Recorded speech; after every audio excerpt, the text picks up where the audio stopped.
Aujourd'hui, nous plongeons dans une révolution qui a définitivement quitté les laboratoires et les pages de nos romans de science-fiction pour envahir nos usines et bientôt notre quotidien. Pour autant, faut-il tout accepter?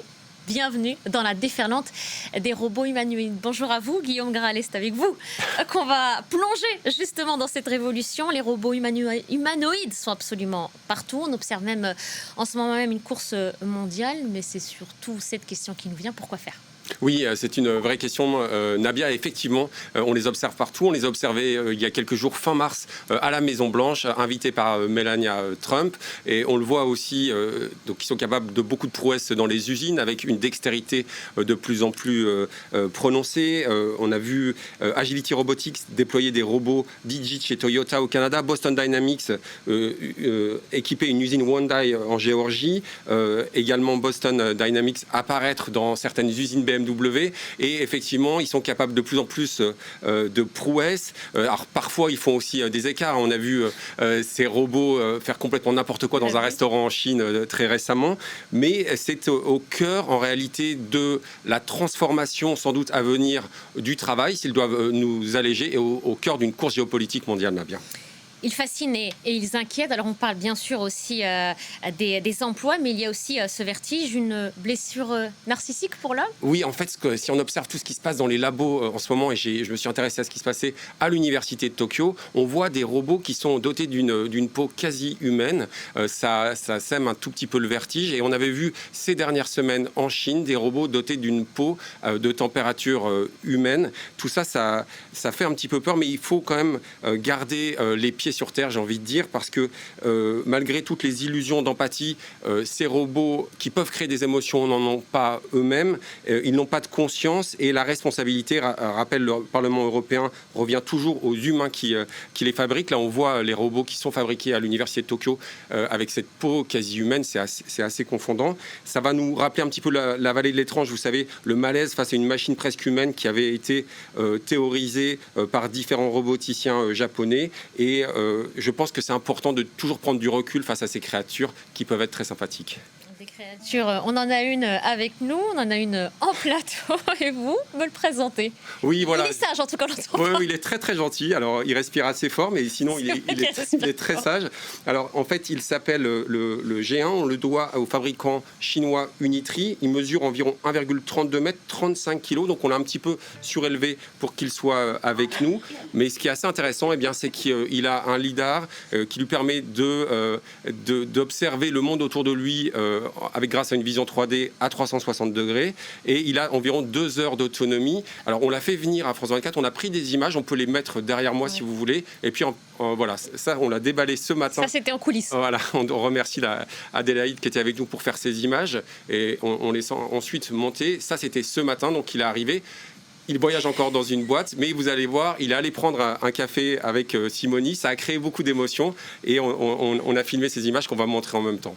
Et moi, je vais lui demander de nous parler de lui. Bonjour, Gégé, parle-nous de toi. Qu'est-ce que tu pourrais nous dire? Bonjour. Moi, c'est G1. Je suis un robot humanoïde créé par Unitree Robotics dont le logiciel est développé en France par Innov8. Je marche, je bouge, j'observe et j'apprends encore tous les jours. Bon, je ne prends pas de café et je ne dors pas beaucoup, mais je fais de mon mieux pour être un collègue sympa. Oui, Simonie est un peu vexée parce qu'elle l'a servi un café, il l'a pas pris. Il l'a refusé. Voilà. Alors tout ça, c'est un petit peu répété, un petit peu téléguidé grâce à des caméras, mais on voit de plus en plus d'autonomie. J'ai envie de te demander, moi, Gégé, quels sont tes rêves les plus fous? Honnêtement, réussir à ne pas tomber en montant des escaliers, c'est déjà pas mal. Plus sérieusement, mon rêve serait de pouvoir aider dans plein de situations, travailler avec les humains, être utile, et peut-être un jour, comprendre vos blagues du premier coup. C'est pas gagné. C'est la subtilité. Qu'est-ce que tu voudrais faire comme métier plus tard, G1? Est-ce que tu Je suis encore en stage pour l'instant. Oui. Mais plus tard, j'aimerais bien aider dans les entrepôts, travailler dans des environnements difficiles ou assister dans des tâches répétitives. En résumé, faire tout ce que vous n'avez pas envie de faire, sans me plaindre. Mais rassure-nous, G1, tu ne veux pas prendre la place de l'homme? Remplacer l'homme? Non, impossible. Déjà parce que vous êtes beaucoup plus intelligent, créatif et surtout imprévisible. Elle est un peu Moi, sur mesure, là. je suis là pour vous aider, pas pour vous remplacer. On pourrait dire que je suis un peu comme un outil, mais avec des jambes. Nous voilà rassurés. Nous voilà rassurés. Peut-être que la réponse, elle était aussi préparée. Voilà, c'est un petit peu ce que je disais, c'est-à-dire que pour l'instant, tout est encore, beaucoup de mouvements sont téléguidés. Les réponses ont été préparées à l'avance, mais tout à l'heure, on était un petit peu en retard pour arriver sur le plateau, pour installer G1. Et on a quand même vu le lidar, on l'a vu courir. On va voir des images qui sont derrière moi tout à l'heure. On l'a vu danser. Et tout ça, on voit quand même qu'il peut s'adapter de plus en plus en temps réel, en fonction... Devant un public. Voilà, devant un public. En fait, ça, c'était pas prévu, mais tout le monde s'est un petit peu attroupé autour de lui. Faire du kung-fu, s'adapter en temps réel. Et on voit cette autonomisation en réalité... qui est très intéressante, et c'est un petit peu un des motos de l'entreprise Innovate. On doit la présence du robot aujourd'hui. Alors, et vous êtes risqué d'aller le confronter. On peut même le pousser, il résiste, etc. On doit sa présence aujourd'hui à l'entreprise Innovate, et c'est une entreprise française, donc effectivement elle importe des robots chinois. Heureusement, on a aussi quelques fabricants en France comme Huma, comme Wondercraft, qui doivent aider, et il peut danser aussi, qui doivent aider dans les usines. Donc on voit cette autonomisation, et puis on va le voir danser là avec une collègue à nous, voilà, qui s'est invitée. On voit cette autonomisation, mais ce qui est très important, encore une fois, c'est de se rappeler qu'il n'a pas de conscience et que la responsabilité, elle revient à l'humain. Et son utilité première, à quoi ça sert? On revient toujours à cette question, c'est vrai que ça nous fait sourire, alors ça, il y a quand même, voilà, là c'est le côté fun, il y a un côté, j'ai envie de dire, plus sérieux, parfois dramatique. On le voit avec des robots tueurs, des robots guerriers. On voit certains robots humanoïdes qui arrivent sur le front ukrainien, alors ça peut aider les humains. On a aussi des expérimentations très intéressantes pour que les premiers habitants de l'espace dans notre exploration spatiale, ce soit des robots humanoïdes. On voit par exemple la NASA qui perfectionne Valkyrie pour Mars, l'agence indienne qui prépare Winnow Mitra, la Russie a testé Fedor, le Japon Kirobo. Donc on voit bien cette course mondiale, et ça pourrait peut-être être les premiers habitants de l'espace. On peut se dire qu'ils peuvent aller dans tous les endroits dangereux pour nous, être un retour d'expérience. Et puis vous le savez, Nabia, on en a déjà parlé ici, on dit souvent que les modèles de langue comme ChatGPT, Claude ou encore Perplexity, ils ont atteint un seuil, un plafond, et que pour qu'un robot, pour qu'une intelligence artificielle fasse réellement des progrès, il faut qu'elle ait une perception du monde qui l'entoure, parce que pour l'instant elle n'a aucune conscience de la gravité, du chaud, du froid, de la douleur, et les capteurs qui sont sur ces robots humanoïdes vont sans doute permettre à l'intelligence artificielle de faire des bonds de géants. C'est ce qu'on appelle les modèles du monde. On sait que Fei Fei travaille là-dessus à Stanford, Yann Lequin à Paris, ça c'est une bonne nouvelle, à Oli à l'université d'Abu Dhabi, et là on aura peut-être une intelligence artificielle très intéressante. Là encore, il faudra faire très attention pour ne pas aller vers ce que Gunther Anders appelait l'obsolescence de l'homme. Savoir pourquoi on fait ça, garder le contrôle, que ce soit des logiciels ouverts dont on garde le contrôle, et surtout bien s'interroger sur la responsabilité des actions à venir. Ça peut être très intéressant pour que G1, GG reste notre ami Nabia.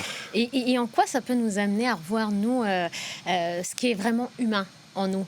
Oui, question plus philosophique, mais... Oui, non, c'est vraiment très intéressant, parce que on se rend compte en réalité que on l'a vu avec les modèles de langue, on a confié à des machines quelque chose qui était extrêmement humain, c'était le langage. Là, on est en train de créer un corps étranger dont on veut qu'il nous ressemble. Alors, on le crée parfois aussi avec des biais. Ça sera des interrogations importantes à prendre en compte à l'avenir. Mais ça nous interroge sur peut-être ce qu'est la créativité, ce qu'est la perception. À chaque fois que je peux rencontrer, vous savez, un de ces chercheurs en intelligence artificielle, je leur demande que faut-il apprendre à nos enfants, et beaucoup répondent l'esprit critique, la culture générale. Pour l'instant, c'est pas du tout le cas de ces machines. Il faut vraiment se souvenir que on les a créés pour être à notre service. Bien sûr qu'il y aura des droits pour les robots qui vont être établis. On parle de syndicats de robots, de salaire minimum pour des robots, de taxation de robots, mais je pense qu'il faut quand même se souvenir et